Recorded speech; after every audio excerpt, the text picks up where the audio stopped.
Okay, are we rolling? Okay.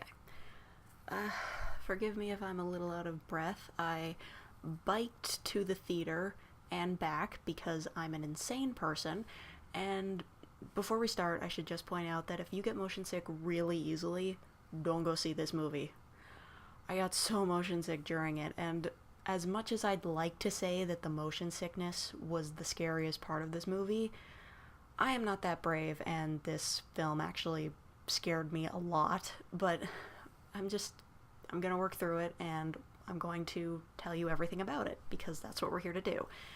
Um, so basically, the movie starts with the the main character, Scarlett. She's an archaeologist, and like basically she knows a lot of languages and shit. She's like really smart. Okay.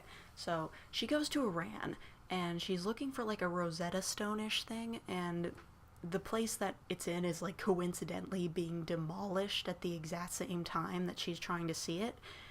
So she gets it all on camera and stuff and gets the hell out of there just like literally in the nick of fucking time. And the guy who was helping her says like she's as crazy as her dad, and like everyone who like goes after this thing she's going after like goes mad. And then it like goes to documentary format, I guess, but like it's found footage. So her cameraman Benji is he's asking her questions, and she's like talking about how she's looking for the philosopher's stone, and I'm just like, Harry Potter reference. But apparently like she's like, Nicholas Flamel made the philosopher's stone, and I'm like, I don't even care. It's Harry Potter. I saw this in Harry Potter, okay? The philosopher's stone is not where you think it is. Harry Potter has it. Anyway, so she's like we've seen Nicholas Flamel's gravestone, and we need somebody to translate it using this Rosetta Stone thing, and she only knows one guy that can, and he's like, they're in Paris, and apparently this guy is in Paris breaking into places and fixing shit, because apparently that's what he does, which is dumb, but whatever. So he's like in a clock tower in a church fixing bells, I guess.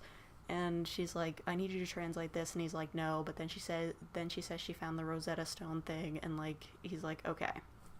So there. He translates it. They find a secret inscription on the back of his tombstone, and they're just like, they find out through a weird series of events that like it's the Philosopher's Stone is like 300 or something feet underneath his tomb, or where he was buried or whatever. And they're like, we have to go down there. And he's like, how? The catacombs, of course. And so they go on a tour of the catacombs, and they're like, we have to go through this wall to get there. And they're like, we're not going to be able to get through there. We have to go a different way. We need a guide. But then some guy who's just fucking chilling in the catacombs is like, Papillon can take you. He's at whatever place. And like they're just like, okay. And then like they turn the camera away, and when they turn it back, he's gone. Of course.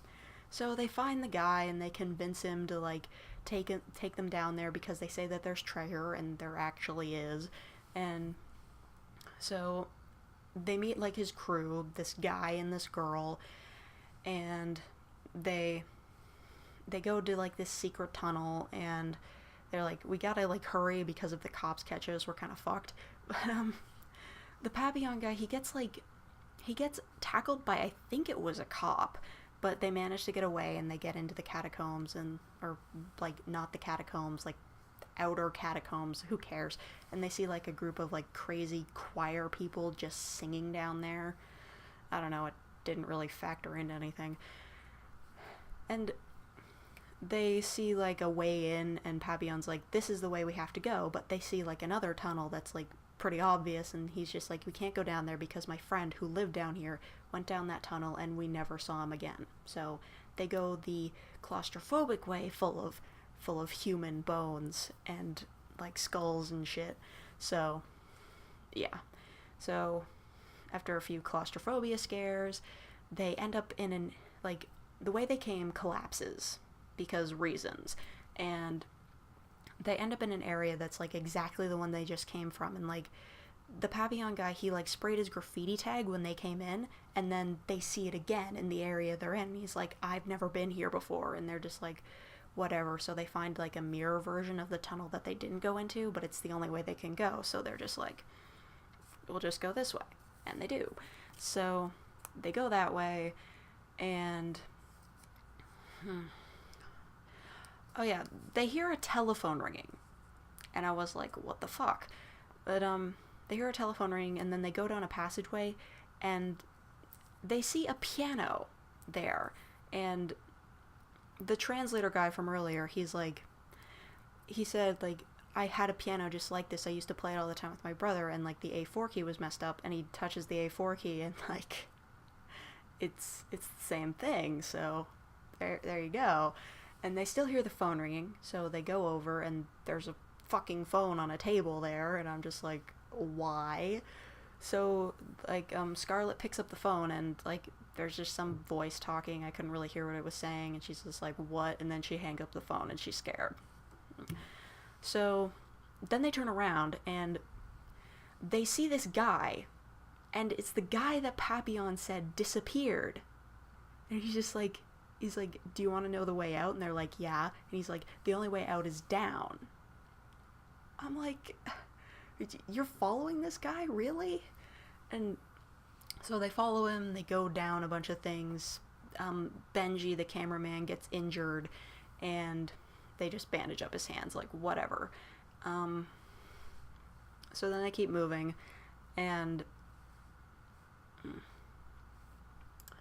I think what happened next is that they end up in, like, some sort of Egyptian burial room. Like, it looks like an Egyptian burial room, and they have to, like, pick the correct stone so that they can get out.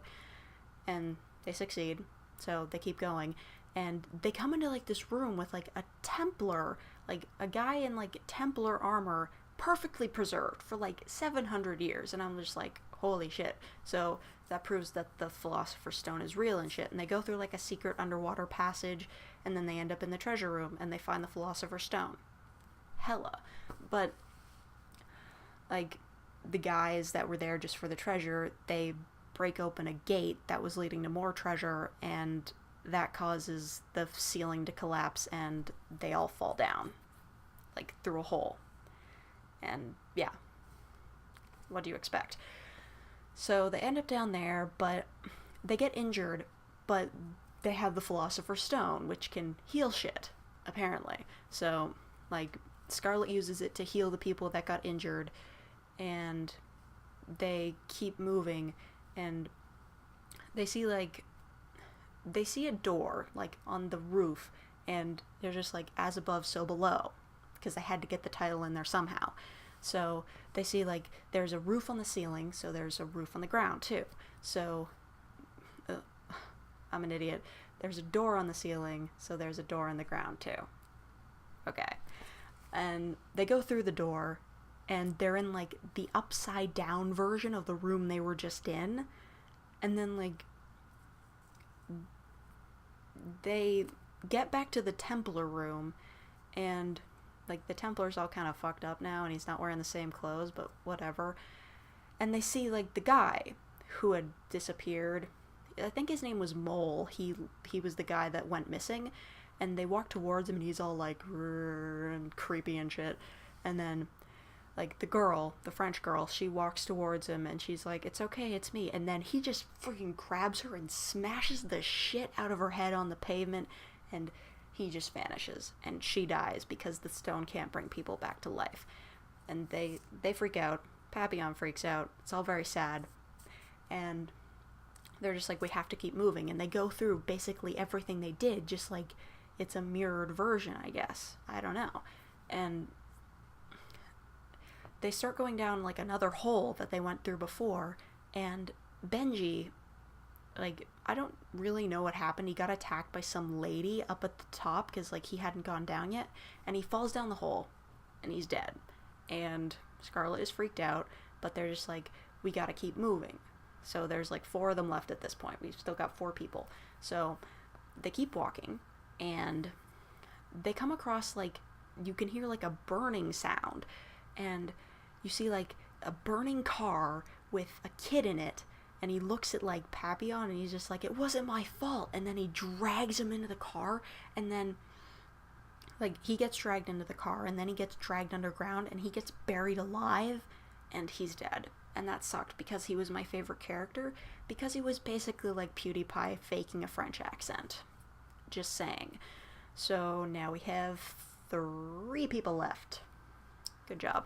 Anyway, so they go running around down there, and I guess they're in hell or whatever, and they get caught by like some weird statues or something that like take a bite out of the translator guy's neck, and they're freaking out. So they drag him away from like danger, because like there was this creepy guy sitting in a chair in a robe who stood up and didn't really do anything else. And yeah, so they run away from that, dragging the guy behind him, and they find out that like the Philosopher's Stone isn't working to heal his wounds. And Scarlett's just like, I grabbed like the fake stone or the wrong stone or something, I don't understand it.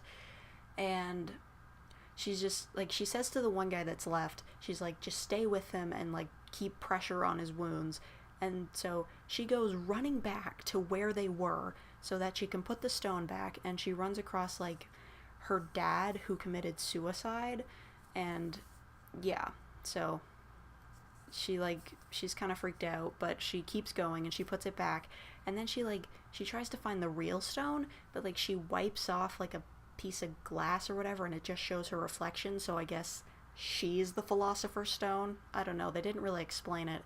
And she goes running back, and like we cut to like the guy who's with the translator dude, and he's just like, he's seeing some shit, and he's just like, oh shit, gotta turn off the headlight because like, I don't know, they'll find him easier.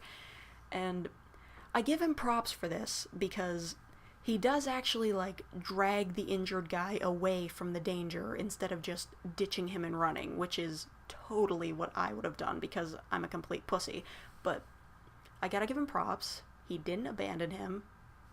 So, good character, you know, good guy.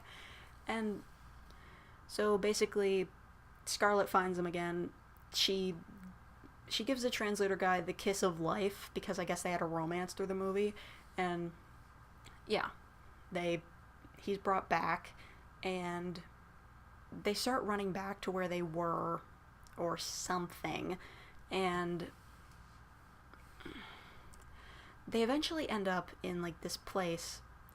No wait, they get back to the hole, and they're just like, we gotta take a leap of faith to absolve us of our guilt over things that happened, because the guy who got injured was feeling guilty over like his brother drowning, because he was trying to save him from drowning, but he got lost and his brother drowned while he was trying to go save him. And Scarlett feels guilt over her father's suicide because she didn't pick up the phone when he called her before he died. And Zed, I think he said that, like, Zed was the other guy. I think he said that he had a kid that he didn't acknowledge, so there you go. And they're just like, we have to absolve ourselves of our guilt by jumping down this hole. It's a leap of faith, and if we don't, we're dead anyway. So, whatever. So they jump, and they live. And cool. So they find like a sewer entrance, and then they have to like push it out instead of pulling it up because it's upside down and shit. And so eventually they get out, and then they're just out in Paris now, and they live. And yeah, 3 people died, but all around, good expedition. And they got all the footage they needed, I guess. I think. Maybe. I don't know. They must have, because we were able to watch it, I guess. Like, in the context of the movie, they got all the footage they needed. And then it cuts back to the beginning of, like, when Scarlett was being interviewed by Benji, and she's like, I'm not in it for any, like, monetary gain. I just simply want the truth. And I'm just sitting there thinking, you can't handle the truth. So, yeah. I, I wouldn't say that this is like a great movie, but the idea of the catacombs leading to hell is like, it's pretty fascinating, and that's pretty much why I went to go see it. So, yeah, 3 people died, 3 people lived, they found hell, and to be honest, hell was kind of lame. Like, besides the whole dying thing, hell is just full of some weird guys in robes and ugly statues. There you go. So, well, that's it. See ya.